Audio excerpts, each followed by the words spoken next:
Hi everyone, it's Tamara from Davenport-Perth, Ontario Early On, Child and Family Centers. I'm actually putting out a presentation on COVID summer safety activities. So we're going to talk a little bit about, of course, what's going on with the COVID-19 and then some summer safety and some activities that you can still do to enjoy what's left of the summer and doing it safely. So I know summer looks a little bit different for us this year, but we're going to get some really cool ideas on some things that you can still do with your family and try to enjoy the summer as best as you can, okay? The first thing I want to look at, so I'm going to go through the slides to tell you exactly what we're going to be discussing. So we're going to be talking about summer safety and activities, as I said before. We're going to take a look at mask wearing, as it is very important right now. We're also going to take a look at high-risk activities that I would strongly suggest that you stay away from for this summer. We're going to look at medium risk activities, which you can still do, but you need to be very careful when you're in a medium risk activity. And then we're going to talk about low risk activities, which is perfectly fine. And I do encourage you to try some of the low risk activities to get your kids out, get them exercising, get them moving, and get yourself out as well. I'm going to wrap up with some other tips to remember, and then I'm going to give you guys some really important websites that you can take a look at your own leisure and time, okay? So let's get started. Mask wearing. So there are many concerns about mask wearing. Should I or should I not wear a mask? If you've been looking at the news lately and the media, you have people, of course, who say masks do prevent the spread of COVID-19. You have a few people that are not as comfortable wearing a mask. The suggestion is to wear a mask, okay? So here is why Public Health Services recommends mask wearing. Wearing a mask protects everyone from potential infection, and it slows the spread of the COVID-19 virus. Mask wearing is now mandatory in Toronto. So you must wear a mask in all public indoor spaces and when you cannot keep physical distance from others. So I was in the mall briefly on the weekend. Everyone had on a mask. You had to wear a mask to go into the stores. There were some lineups because there's limited amount of people that can go in at once. So it is very important to wear a mask. One of the things that I suggest is to always have an extra mask in your purse or in your pocket, or in your car if you have a car, wherever you can keep a mask and it's handy, because you'll probably have to run in and get it in order to get services in a lot of indoor spaces throughout the summer and the next couple months. So children under age 2 should not wear masks, okay? So under age 2 should not wear masks. You're going to see that I repeat saying that a couple times in this slide because I know a lot of our little ones are under 2 and we want to protect them and we think that they need a mask. So they should not have on a mask, okay? So masks make breathing more difficult. And if you had one on recently with this heat wave that we've had, then you'll understand what I mean by saying that it makes breathing more difficult. So it's even more difficult for children under 2 years of age due to their smaller airways, and it could lead to suffocation. Masks may have very small parts that can come off and become a choking hazard, depending on what kind of mask you're wearing or putting on your little one. Child-sized masks can be used on children over the age of 2 years and who are able to understand to keep the mask on, and they do not have difficulty breathing and are able to remove the mask themselves if and when needed, okay? So I'm going to stress that. Children under the age of 2, please do not put a mask on them. They're too little, okay? Understanding health risk, starting with high-risk activities. So I'm going to start with the high-risk activities. These are activities that I don't suggest. that you engage in with your families or even by yourself for the next little while. Okay, so some activities that would be considered high risk during the COVID-19 pandemic is indoor celebrations, riding in the same vehicle with others, indoor playgrounds, indoor play dates, and gatherings of over 10 people. The government has still not cleared us to have gatherings over 10 people. Hugging or touching those not in your immediate family or circle, and contact sports and games. So these are all considered high-risk activities.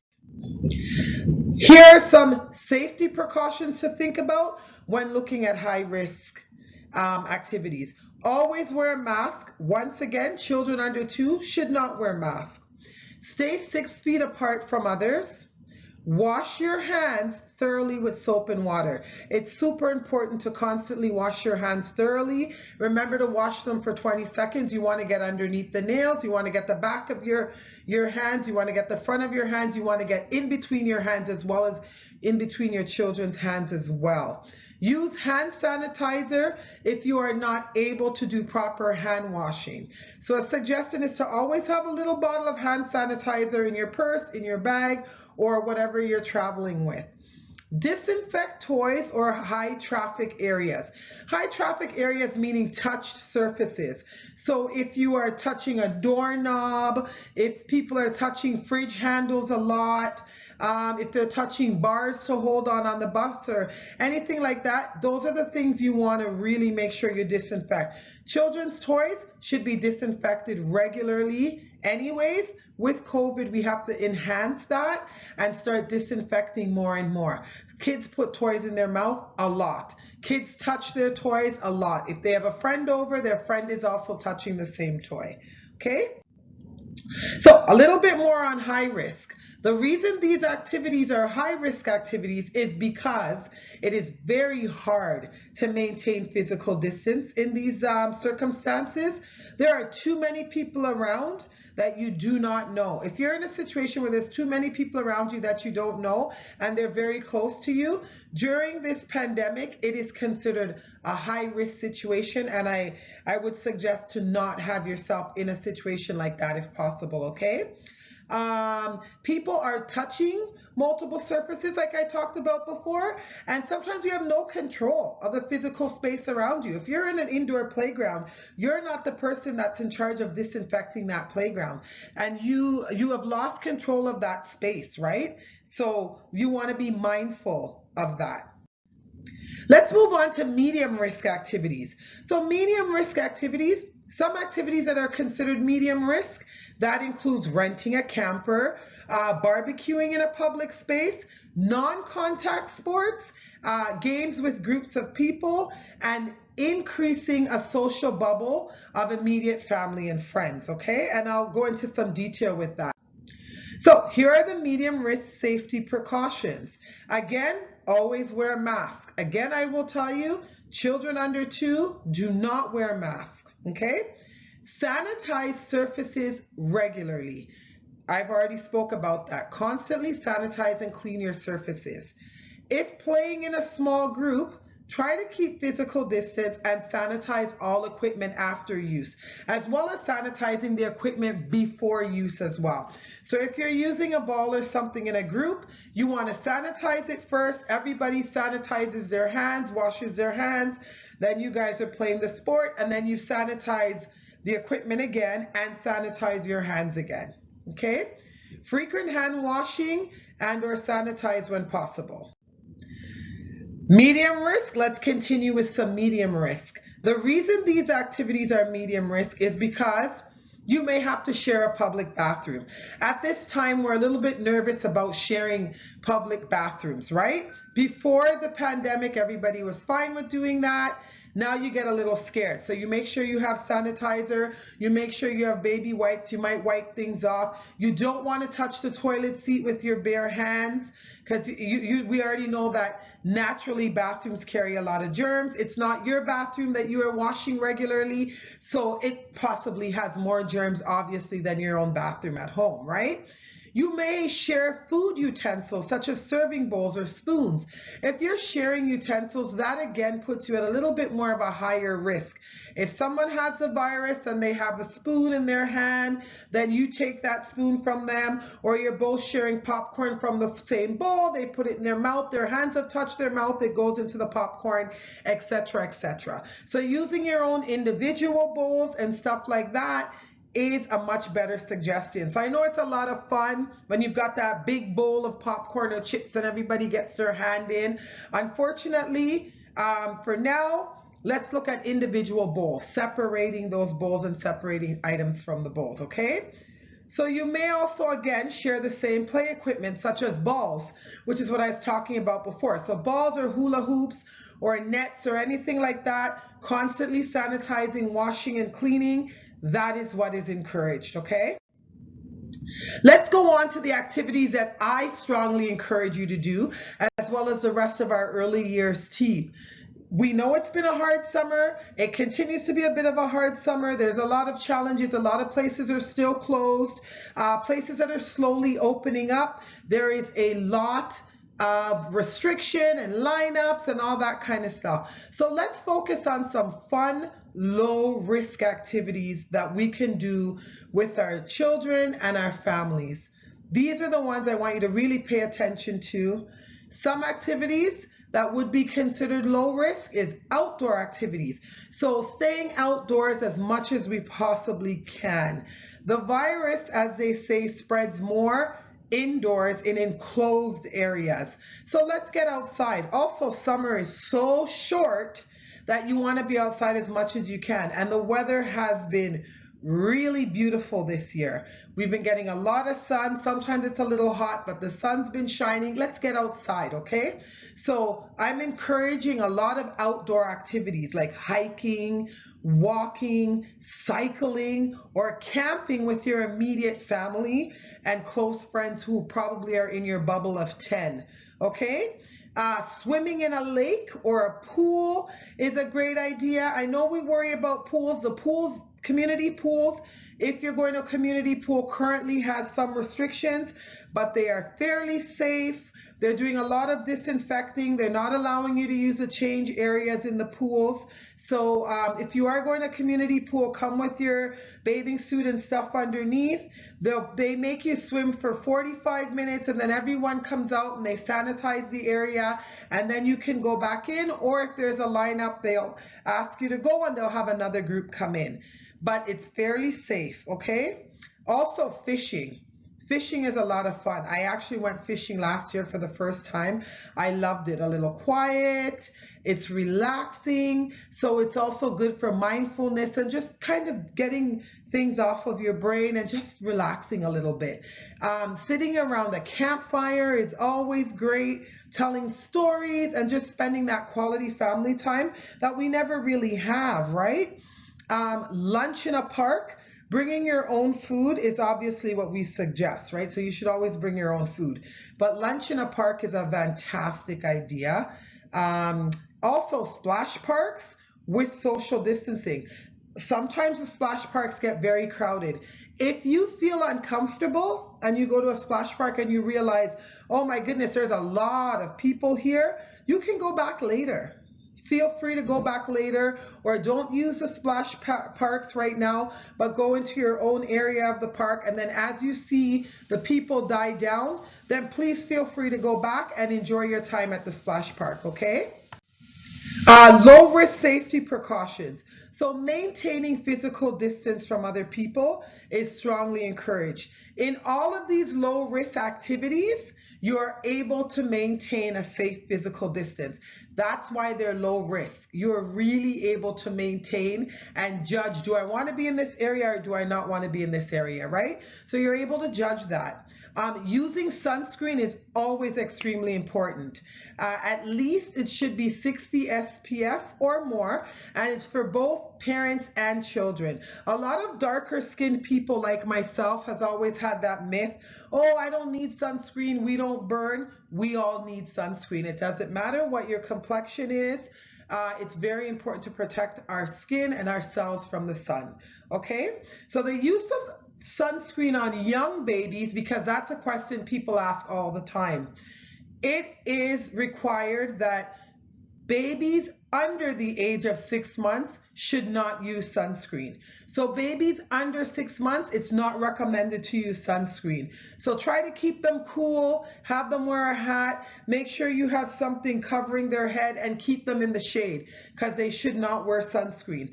Also, I have a really great website here that when you have time, please click on it, the www.canada.ca website, and it's got great tips on sunscreen and children and how to protect yourself from the sun. So please do take a look at that, okay?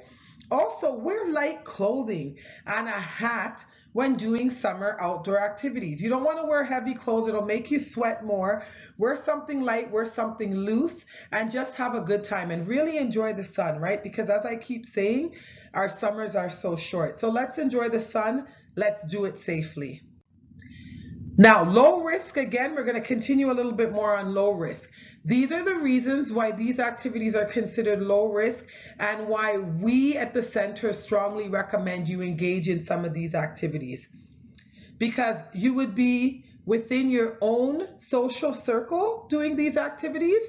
You have very, very limited contact with other people, right? If you're fishing or you're at your campfire, other people won't just pass by and be there, and it won't be crowded, right? So you have, that's very important. The space that you're able to provide for yourself and your family. Some of these activities can also be done alone or just with you and your child. You and your child go for a walk, or you and your child are going for a hike. You don't have to worry about other people. Some of these activities are also very cost efficient, which is important. Not everybody has the great fortune of having a lot of money. Not everybody has access to cars. Not everybody has access to a cottage up north, right? So really finding activities and strategies and fun things to do within your budget. There is something for everyone, okay? So, and again, like I said before, all of these activities are outdoor activities. We want to stay outdoors as much as we can, okay? Enjoying outside, and also because the risk of catching COVID-19 is a much smaller risk when it is outdoors. Other safety tips to remember, and there's our poor little guy there, he's sweating. We want to keep watch to prevent drowning. My thing with water, because everybody wants to cool off, children love water. Never, ever, ever, under any circumstance, leave children unattended in the tub, in the pools, or the beaches. Never. Even when you're just at a splash pad or a wading pool, you do not want to leave your children where there's water and you are not close by. As much as water can be a lot of fun, water is also very dangerous, right? If we don't know how to swim, if something happens, if another child is holding your child down and they can't breathe. So always be very close to your child or children when there's water around. I cannot stress that enough, okay? Also look for signs of heat exhaustion. So like I said, there's a picture of our little guy up there and he's pretty sweaty, right? So heat exhaustion on ourselves as well as on young children, because you might say, I don't know if my child is heat exhausted. I don't know if they're hot. I don't know, especially if it's your first child. And that's okay, because parenting is a learning process, right? So things that we didn't know, we tend to learn along the way. So some signs of heat exhaustion is heavy sweating. So if you're sweating a lot, like whoo, or you see your child really sweating, they're very flushed, they're red in the face here. The little one is complaining of a headache. Mom, my head hurts, and they're sweating a lot, looking a little red, and they're being more fussy than usual. Could be heat exhaustion. Let's err on the safe side. Give them some water, bring them in some shade or air conditioning, get your child cooled down, okay? So we have to drink enough water. Children are more prone to dehydration than adults are. So you want to make sure they're constantly drinking water. We don't want the children to get dehydrated. And as I said earlier in this presentation, we have been getting some very excessive heat, right? So we want to make sure we're all hydrated to handle this weather. Also, if you know we're in the middle of a heat wave or the weather is going to be really, really hot that day, try to do some of your low risk activities very early in the morning before the direct heat of the sun comes out, which is usually between 12 to 3. It's when you get a lot of the lots and lots of extra heat. So do your low risk activities very early in the morning. Or when the sun sets and the sun starts going down, you can also go for a walk and do some of your other activities as well. Okay? Riding bikes the smart way. We all like to ride our bikes. The little ones got their bike and they're so excited. Very important to protect the knees as well as their head. Multiple children get head injuries because they're riding a bike, they're not looking, or they're just learning, they fall, and a child can suffer a very severe hit on the concrete floor, and that can do a lot of damage to a little one's head and or brain. So please make sure your little one has on a helmet. I have some really cute pictures at the bottom of a bunch of kids going bike riding. They have their helmets on. They don't have on their knee pads, which they should, but they have their helmets on. Okay? Here are some very important websites that I want to kind of wrap up the slide with. Please feel free to look at these websites at your leisure at any given time, okay? So these important websites that I want you to look at, they're regarding summer safety and also on ideas of where you can go with your kids. So the sun safety is quite in detail on www.canada.ca. You click on right there, it'll take you directly to the web page.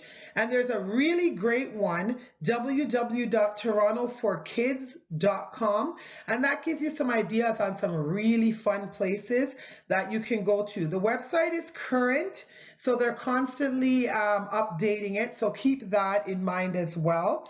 Another thing I want to mention before we wrap up is if you are going to decide to head to a beach with your family, please make sure you check if that beach is open and if that beach is also open to people who are not residents in that community.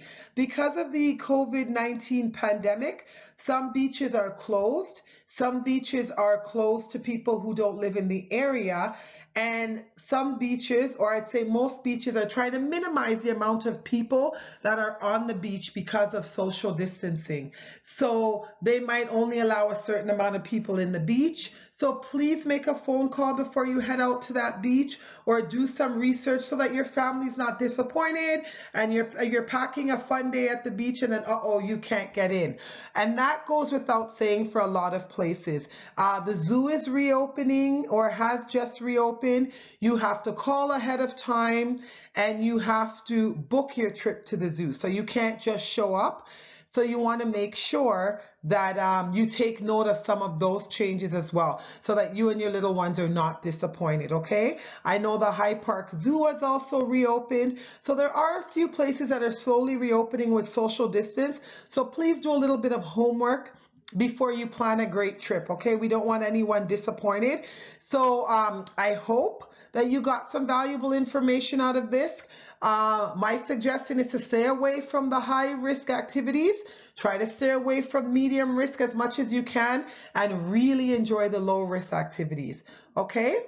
If anybody needs to speak with me about any of this or want some more information, as always, absolutely, please get in contact with me. My name again is Tamara Largie, and you can reach me at Davenport-Perth Neighborhood and Community Health Center at 416-588-3755.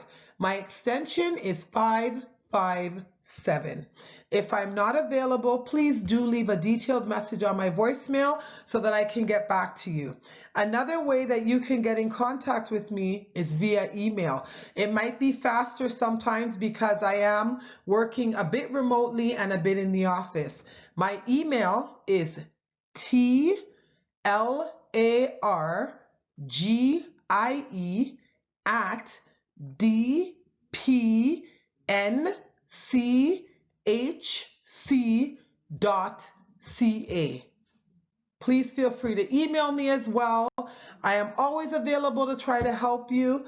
And have fun. Have fun this summer. Stay safe.